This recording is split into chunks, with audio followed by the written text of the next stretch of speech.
Hey everybody, this is Jordan from PictureMonk.com and welcome to another episode, the second episode of 2016. Eventually I'm going to stop counting of the PictureMonk Photography Podcast. Thank you everybody for joining me. And as you may have heard, if you haven't listened to the previous episode, there's a little bit different layout and I'm just going to quickly go over that. We're going to have a news article. I don't have one this week. I couldn't find a really cool one. But we're going to have a news article normally, going to have a listener question, main topic of the show, and then we're going to have the what I call widget of the week. So for this episode, I'm just going to jump right in to the listener question, and this one is from Connor Lively. And he says, he or she, I guess it's he says, I have a Sony A300 and I've noticed most of my images are really grainy or pixelated. What can I do to correct this? I had a Sony A200, and that's the camera I basically learned most of photography on when I was trying to figure out what I wanted. I didn't really know what I was buying, so I bought a Sony A200, and I just knew that the lenses came off, and I just thought that was the coolest thing. But for the Sony A200, the max ISO was 3200 on that particular model. I believe the Sony A300 is the same. It's the max ISO is 3200. And I believe it's 10 megapixels, or it's either 8 or 10. I think it's 10 though. Let's adjust, or let's just kind of get into one of the topics here, and that's grainy. If you happen to be shooting in low light and your ISO is set to 3200 or even 1600, it's probably going to be grainy just because of how dated the camera is. Newer models of the camera or of almost any camera nowadays have really good ISO performance. I know on my 6D I can bump it up to probably 10,000 and still not see too much noise or any noise that I can't correct in post. So the 3200 is really kind of limiting you, if you have to bump it up that high on that particular camera, you're gonna have noise issues. Pixelated, that one's a little tougher to figure out. If you're zooming into 1:1 on your your Lightroom or Photoshop, you will notice pixelation just because of it only being 10 megapixels.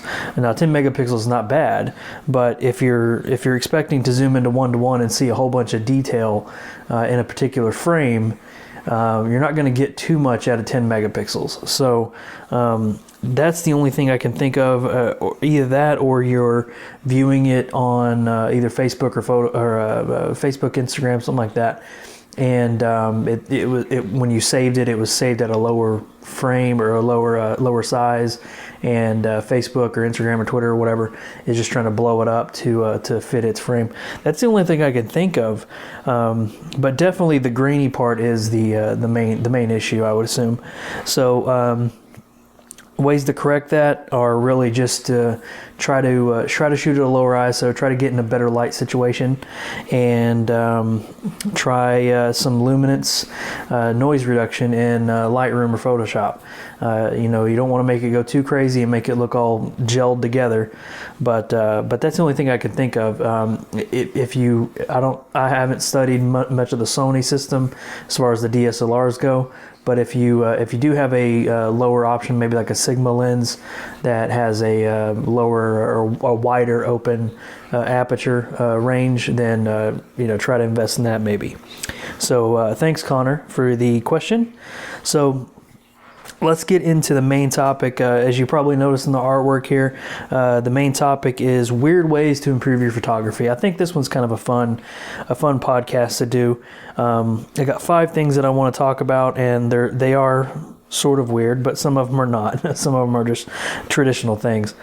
One weird way that I have found, and it's kind of fun at the same time, is the 365 project, or the Project 52 project. So the 365 project is where you take one photo, per day throughout the whole entire year. So every day you take a photo. I did this, oh gosh, I think it was in 2009 or 10 or one of those. And so, you know, I'd take my camera wherever I could and take a photo with my camera, come home and edit it and upload it to Facebook. And I put like a little thing around it just to show that it was my photo. But thinking back, that was just way too much work to do that. I should have just uploaded the photo. But yeah, what that really started was it got me thinking about different shots, because there was many occasions where I wanted to just roll over out of bed and just snap a photo of the blinds or something, you know, something stupid, and that'd be it. That'd be my photo for the day. I didn't have to worry about it the rest of the day.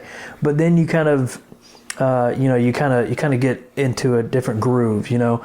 At that time, I was working sort of a night shift job, where it wasn't really night shift, but I would wake up at 3 in the morning or 2 in the morning, drive to my job and work from 3 to probably like 10 in the morning, and then I have the rest of the day off.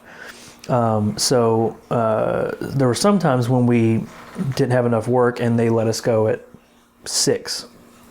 And in that time of the year, the sun wasn't even coming up yet. It was about to come up. And so what I would do is I would drive to a cool spot real quick and get a sunrise shot since I was already up.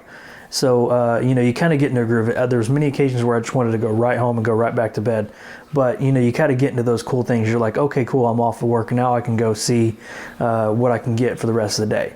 So, you know, it's kind of a cool thing. You start learning more and more about what you can do, how to frame certain stuff. You start looking for things. You start looking at stuff online and saying, how can I do that in one of my photos?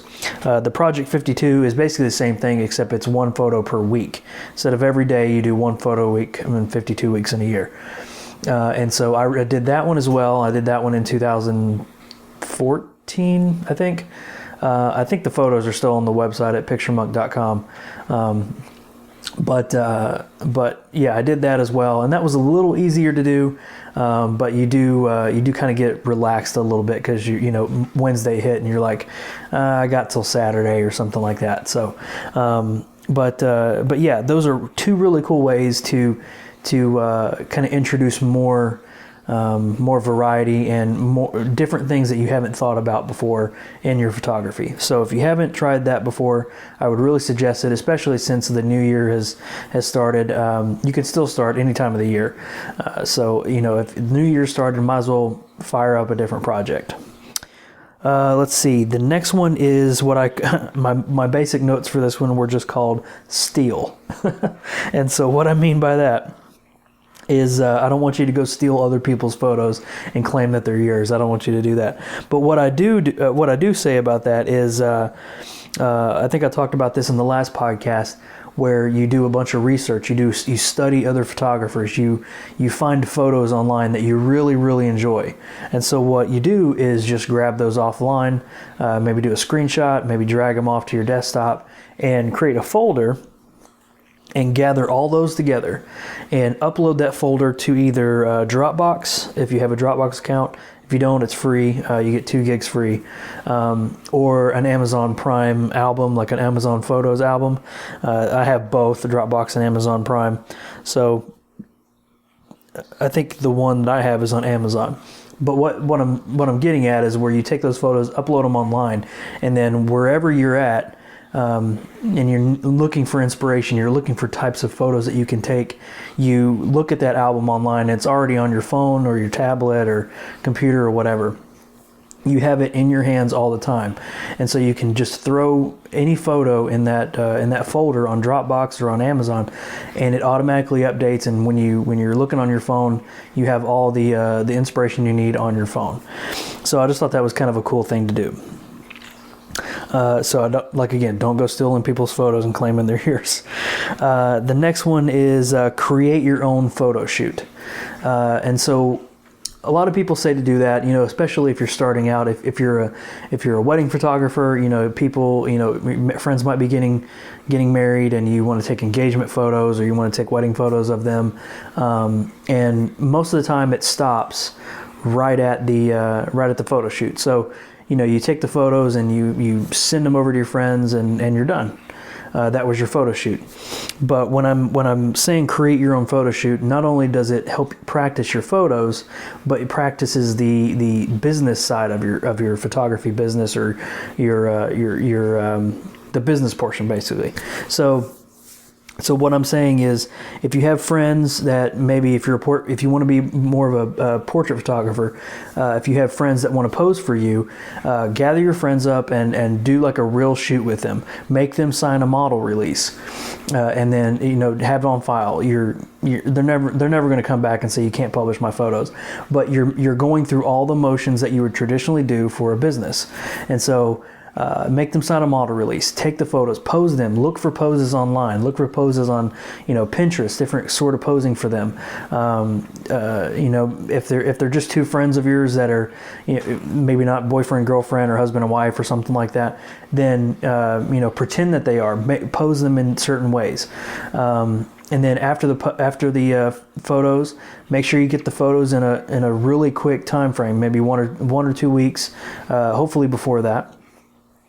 And then, if you have your photos online, if you know that you're going to send future clients their photos through a service online, send them the photos with a password that they can log in and view all their photos and all that kind of stuff. You're not only practicing the photography portion of it, but you're practicing the whole spread of your business. So I think that's a really cool thing that a lot of people don't do, is they kind of just hone in on the photos and that's it. So if you don't want it to be a business, then just take the photos, deliver them when you can, and just practice a whole lot of editing, a whole lot of posing, that sort of thing. But if you really want to try to develop a business out of it, go through all the motions with that.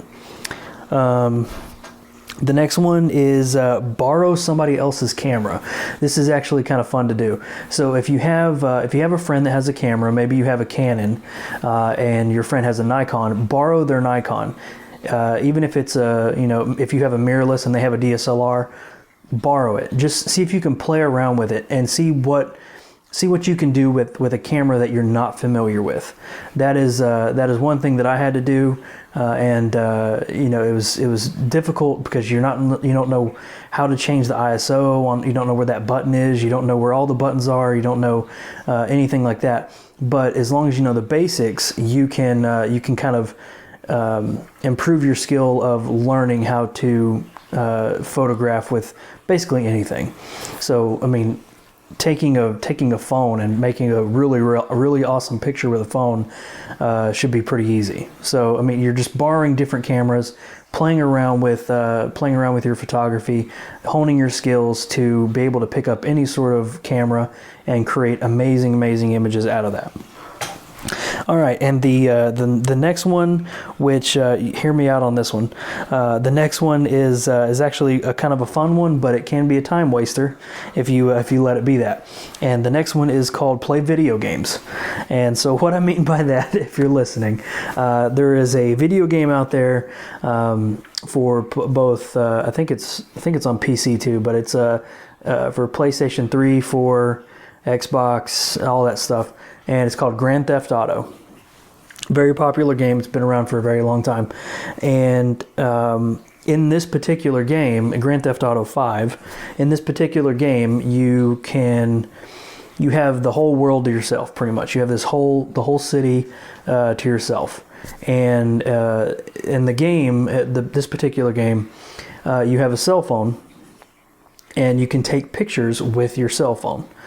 And so I had the game. I don't have it anymore, but I had the game. And what I would do if I was just wanting to kill some time or something like that is I'd fire up the game and go around the city with that cell phone and take pictures as I would normally do it as a photographer. If I had the freedom to just go anywhere in the world that I want to, or anywhere in the city that I want to, without disregard for time and all that kind of stuff, I would do that. So I actually have taken the pictures from the game and I saved them and I put them on the website for you guys to look at. So there's not a whole lot. I just took a few. And so you can check those out on the show notes at PictureMonk.com/PMP044. You can check those out there. but you're playing around with framing, you're learning composition. In this particular game, the daytime, it's not like the game is always in the daytime. There's nighttime, there's sunset, there's sunrise, there's cloudy days, there's rainy days, there's all these kind of different scenarios. So I know it sounds geeky and stupid and nerdy and everything, but if I came to a spot in the game where I wanted to take a picture of like a particular lighthouse or something like that. If I want to take a picture of this lighthouse, but I want it to be at sunrise, I would have to sit and just let my character sit in the game and wait for sunrise to come. So that, and you're framing the shot with the camera, and you're checking out the right position. If you're going to go over here behind a rock or something, or you know what I mean. You're if you could do anything you wanted to do in this one city, that's what you would do. So again, there's photos on there that you can check out. It gives you an excuse to play video games. What else? What else do you need? So check those out. I just thought that was a weird, quirky way to figure it out, and it's just a fun thing to do. So that's a couple weird ways to kind of enhance or make you think differently about photography and what you want to accomplish and certain things that you can improve on. So let's go ahead and get into the widget of the week. The widget of the week this week is going to make you spend money, pretty much. It's called Wish, the Wish app. I actually saw this on a Facebook ad, and I clicked on it and downloaded the Wish app. So it's Wish, like you would grant a wish, so W-I-S-H, and you can find it at wish.com. And so it's a shopping app. It's a bunch of gadgets. It's a bunch of stuff that's there that you can get for really, really cheap prices. And the reason I'm saying this for photography is because I've actually seen quite a few photography accessories on there that could be helpful for you guys. So one deal that I saw that I was looking for right before I recorded this was they had a deal on 3 SD cards that were 64 gigs each. So, and they were class 10 cards, they were Lexar cards, so they're name brand, and they're not even cheap thing or anything like that. So yeah, and it was a really good deal. It was like $6 for all those. They have some flash units on there. They have some camera straps, and it just kind of filters out throughout the day or throughout the week. Different stuff pops up on there. And if you just search photography in the app, you find a whole bunch of stuff. They have camera deals, all kinds of stuff. So that's something I would definitely check out. If you just want to play around with like little knick-knack stuff, you're not going to go on there and find like a 5D Mark III for $4 or anything. You're just you're finding little things that are just kind of fun to play around with. So I thought that was cool, and I wanted to share that with you guys. All right, so that's basically what I have for today. Thank you, Connor, for the question. Hope you guys enjoyed those tips. Make sure to go play some video games and check out the Wish app. I think that's a really cool thing for you guys to check out. So thank you again for joining me in this episode of the podcast. Please remember to rate, subscribe, review, leave 5 stars, leave 1 star, leave 0 stars if you can. I don't even know if you can do that. But thanks again for joining me, and I will catch you guys next week.